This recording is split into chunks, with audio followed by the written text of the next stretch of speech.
What happens when a cop with a power trip meets a woman who outranks him in every way that matters?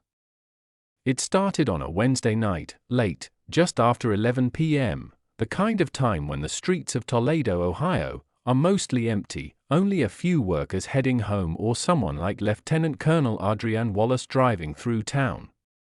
She had just finished a base meeting 2 hours south. Adrienne was in her government-issued black SUV. The windows were slightly tinted, nothing fancy, just clean, simple, and quiet like her. She had been driving for a while, humming softly to the sound of the tires on the road. Her mind was already on getting home. She wasn't speeding, wasn't swerving, wasn't doing anything wrong. But Sergeant Daniel Mercer saw things differently. He was parked near Reynolds Road, sipping lukewarm coffee and scrolling through his phone, bored. His shift had been slow, no calls, no action. Then an unfamiliar car passed by. He tossed the cup aside and turned on his lights. Before Adrienne could react, the cruiser was behind her. She slowed down and pulled over, calm and controlled, just like her training. The patrol car door slammed shut. In her mirror, she saw a tall man walking toward her, his hand rested on his holster, a flashlight in the other. He didn't go to the passenger side, he went straight to her window. "License and registration," he said, no greeting. Adrienne kept her hands where he could see them. "Officer, can I ask why I was stopped?" Mercer shined the light in her face. "You were drifting between lanes, didn't signal, looked like you might have been drinking." She raised an eyebrow. "I wasn't." "License and registration," he repeated, louder. Adrienne didn't argue. She moved slowly, pulling her documents from the glove box. As she handed them over, she added, "This is a government vehicle. I'm a federal employee."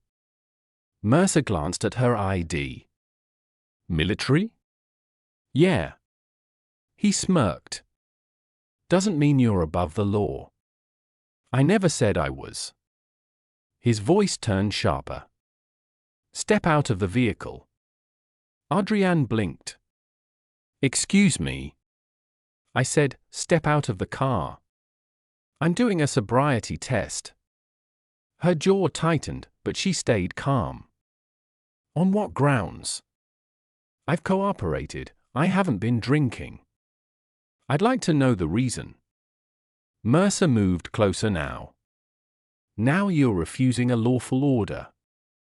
Adrienne didn't flinch. "No. I'm asking for an explanation." He didn't like that. He yanked her door open himself. "Get out of the car. Now." That's when she quietly turned on her phone camera and hit record. "Just so we're clear," she said, "this conversation is being recorded." Mercer's eyes flicked to the phone. For the first time, hesitation flashed across his face, but he didn't back down. "Out. Now." Adrienne stepped out, standing tall, not aggressive but firm. She didn't yell or resist, but her confidence was obvious, even in civilian clothes. Mercer studied her for the first time. A small voice in his head whispered, "What am I dealing with here?" But his pride was louder. He made her walk a straight line under the streetlights, like she was some drunk driver on a weekend night. She passed perfectly, no slurred words, no stumbling, no hesitation. Still, he wrote her a ticket, "Failure to stay in your lane." Adrienne took the paper without a word, just a look. Then she got back in her car and drove away. But Mercer had no idea the ticket would end up in court and change everything. Sergeant Daniel Mercer sighed. Mercer wasn't new to the job. 15 years on the force had hardened him. He'd handled everything, street fights, car crashes, and earned a reputation, the kind that made rookies stiffen when he walked in. And he liked it that way. He didn't ask questions, he gave orders. To him, the badge meant control, final say. It didn't matter if it was a smart-mouthed teen or a driver asking too many questions. Mercer never backed down, and he never apologized. His precinct knew what he was, a cop who did his paperwork, showed up on time, and never hesitated. But they also knew he had a sharp tongue and a quick temper. Nobody challenged him until that night. Back at the station, he barely mentioned the stop. He logged the ticket, failure to maintain lane, possible impairment, no arrest, and tossed his body cam into the charger like always. The footage sat untouched for 2 days. Meanwhile, Mercer joked about it in the break room. Some woman tried to pull rank on me, he told Officer Diaz. Flashed her government ID like it was supposed to scare me. Diaz frowned. Wait, she was military. Mercer shrugged. Said her name was Wallace. Adrienne Wallace. Diaz's face changed. Lieutenant Colonel Wallace? She spoke at the academy last year. She's not just military, she's high up. Runs logistics at Fort Wayne. Bronze Star, 2 deployments. She's real. Mercer waved it off. Don't care who she is. On the road, I'm the law. But something in Diaz's tone stuck with him, that tiny hint of respect. Still, Mercer didn't check the footage, didn't think twice about the ticket. In his mind, it was over. But it wasn't. Adrienne's move. Adrienne wasn't the type to make noise over nothing. She wasn't dramatic, she wasn't confrontational, and after 22 years in uniform, 2 tours overseas, and countless close calls, she didn't have time for petty fights. But this was different. Because she wasn't just thinking about herself. She was thinking about every young soldier she'd mentored, every civilian she'd seen mistreated, every woman, especially every black woman, forced to stay quiet just to avoid trouble. And she wasn't staying quiet. The next morning, she sat in her office at Fort Wayne, staring at her screen. She hadn't slept much, not from anger, though she was angry, but from replaying the stop in her head. The way he spoke to her, the way his hand hovered near his gun, the way he tried to provoke her. She knew how bad it could have been if she'd lost her cool. Her aide, Sergeant Daniels, knocked. You good, hmm? Adrienne looked up. Yeah. But I'm handling it. He stepped in, closing the door. I saw the video. You want me to call the base lawyer? Already done, she said.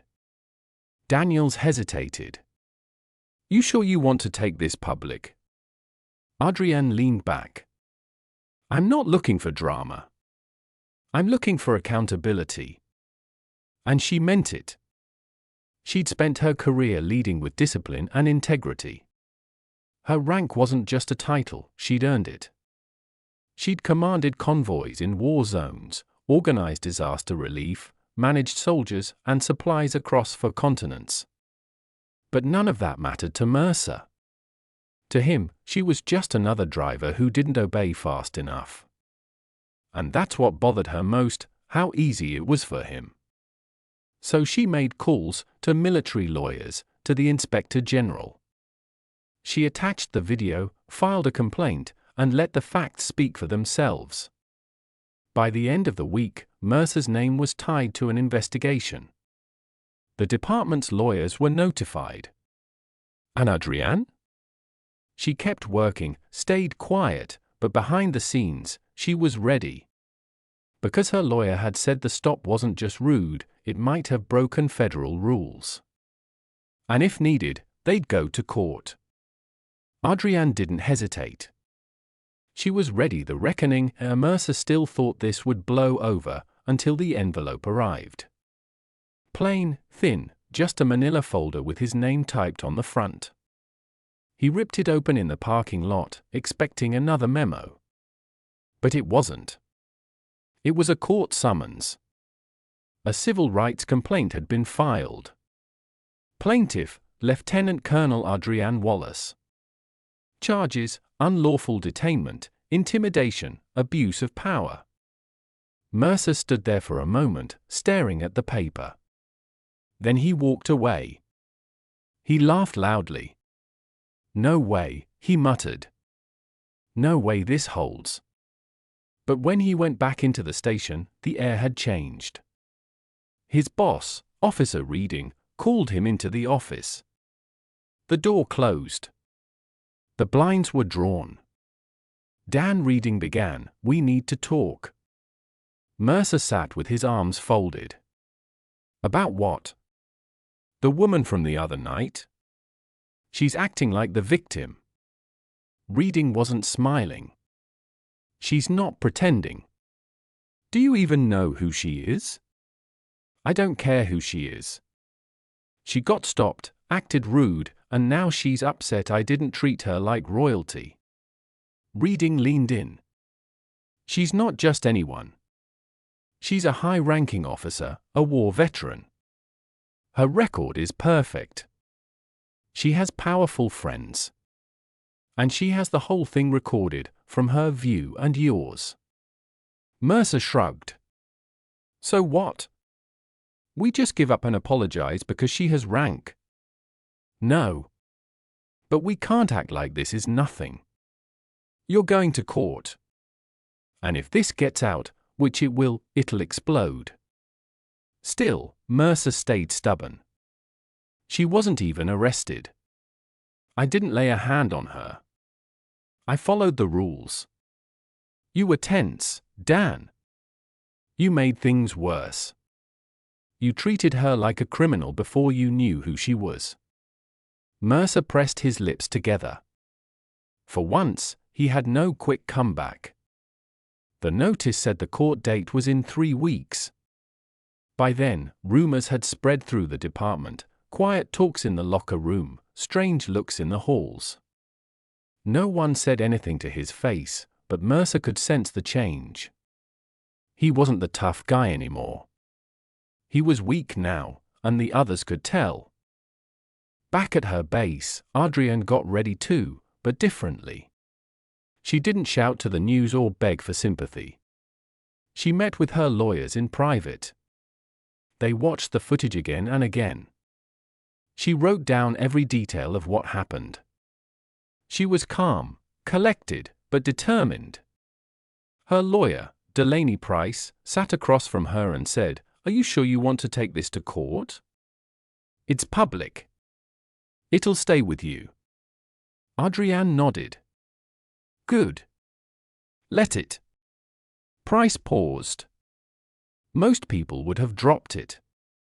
"I've ignored too much already," Adrienne said. "This isn't just about me." She wasn't after money. She wanted proof, something official that showed power didn't mean you could act however you wanted. Silence wasn't the only choice. She wasn't just fighting for herself. She was fighting for everyone who had ever been disrespected, ignored, or pushed around by someone hiding behind authority. When the court date arrived, she didn't slip in quietly. She walked in wearing her full military uniform, her badges, medals, her rank clear for all to see. She wanted the jury to see her not just as a woman in a car that night, but as someone who had served her country, followed the rules, and expected fairness in return. Mercer was already sitting when she entered. He turned, saw the uniform, and for the first time, his smug look wavered.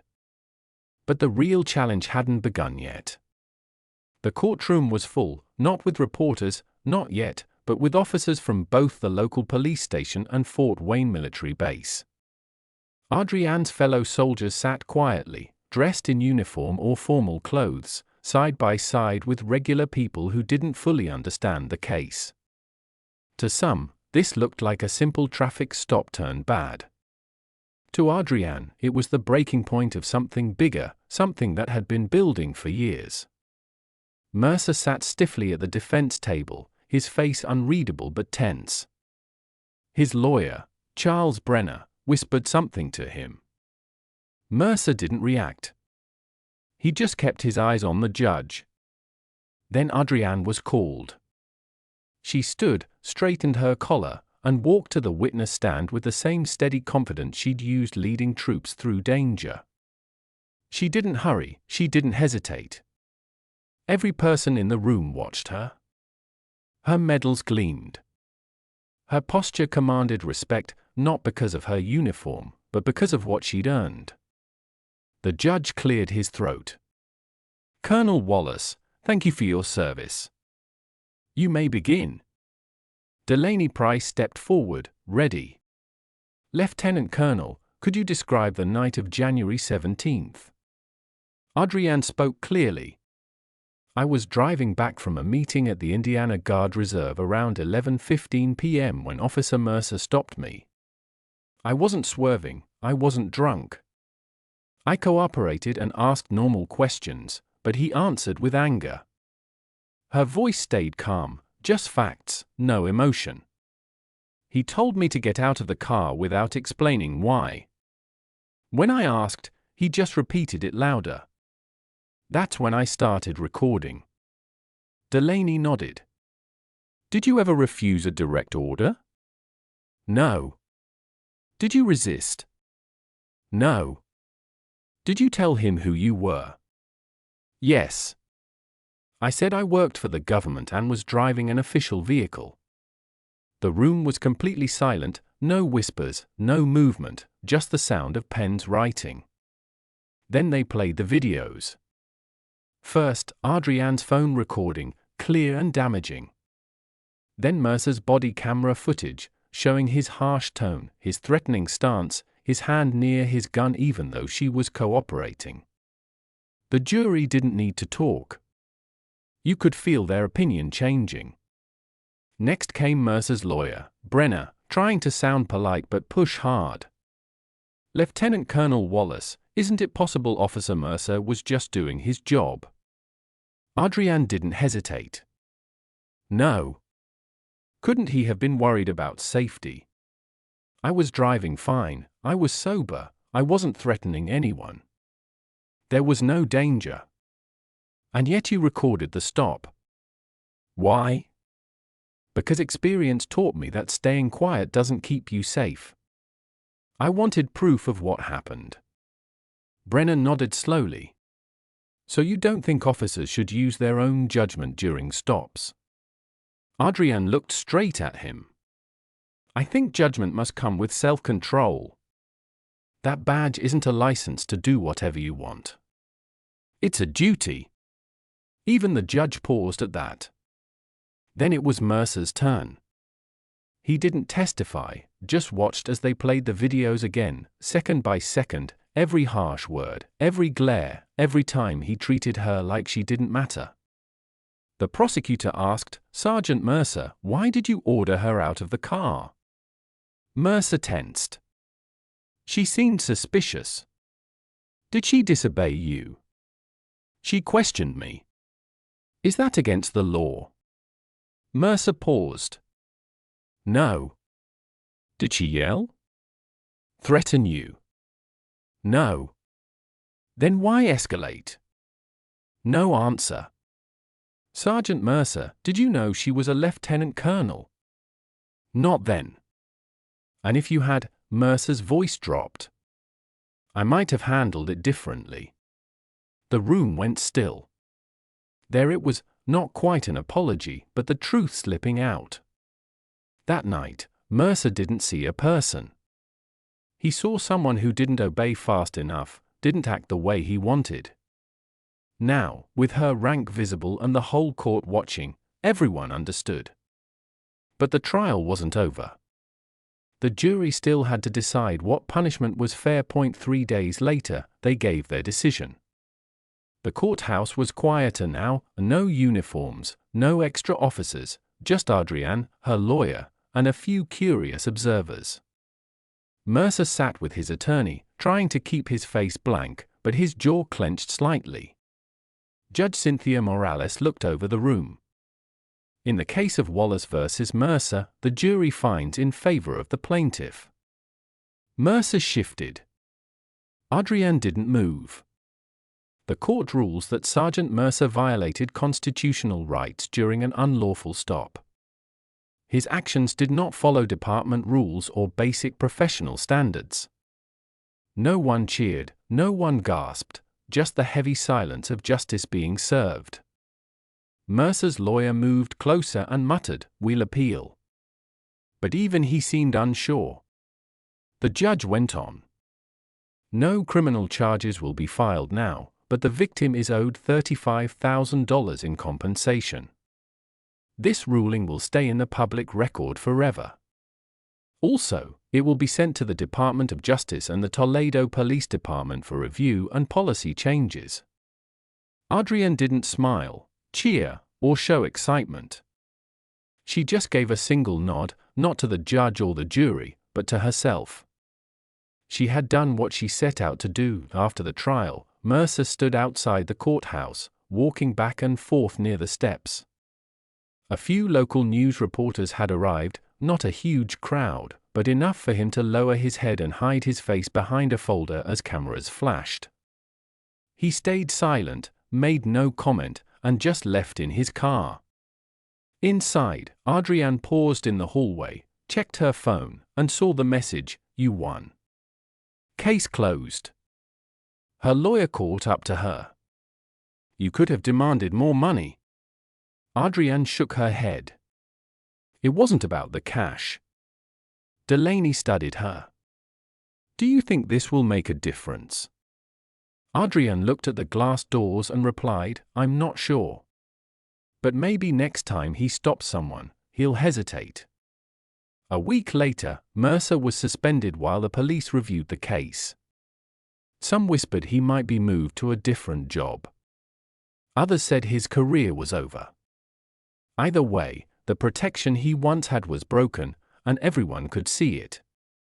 At Fort Wayne, Adrienne went back to her job as if nothing had happened. She didn't want to be seen as a hero or give interviews. She had tasks to finish, people to train, missions to run, and duties to fulfill. But within her team, the lesson was clear: you don't always have to shout to earn respect. You don't always have to fall apart to prove you were hurt. Sometimes, staying calm says more than anger ever could. Even with the court's decision in her favor, Adrienne knew the battle wasn't over. Because holding someone responsible isn't just about punishment, it's about what happens after. 2 months later, Adrienne stood before a room of new recruits at Fort Wayne. Most had only worn the uniform for a few weeks, young, eager, ready to serve. She wasn't there to discuss battle plans or supplies this time. She spoke about leadership, what it means when no one is watching. She scanned the room and asked, "How many of you believe a uniform automatically makes people respect you?" A few hands rose, some unsure, some certain. She nodded. "I get why you'd think that. But here's the reality: respect isn't given. It's earned, with every action, every choice." She let the words sink in. "The same goes for power," she continued. "The badge, the rank, the authority, it's not armor. It's a burden. If you can't handle it with honor, you don't deserve it." In the back, a young soldier sat straighter, listening closely. Adrienne paused, then added, "When an officer stopped me and forgot his duty, I could have screamed. I could have frozen. I could have ignored it." She met their eyes. "I didn't. I recorded it. I reported it. I went to court and told the truth." A long silence followed. "That officer thought his badge made him invincible until he saw my rank. Not just on my uniform, but in how I stood my ground. That's the difference. That's real leadership." The room stayed silent, not from boredom, but from understanding. Adrienne shut her folder and looked up. "Lead with honesty. Serve with honor. And remember, you don't just wear the uniform. You represent everyone who ever wore it, and everyone who ever will." She stepped down, not for praise, not for thanks, but because her point was made. Let this be a lesson: power without responsibility is just a disguise for fear. Speak up. Hold firm when you see injustice. Don't look away. Because silence helps the wrongdoers, but courage defends everyone.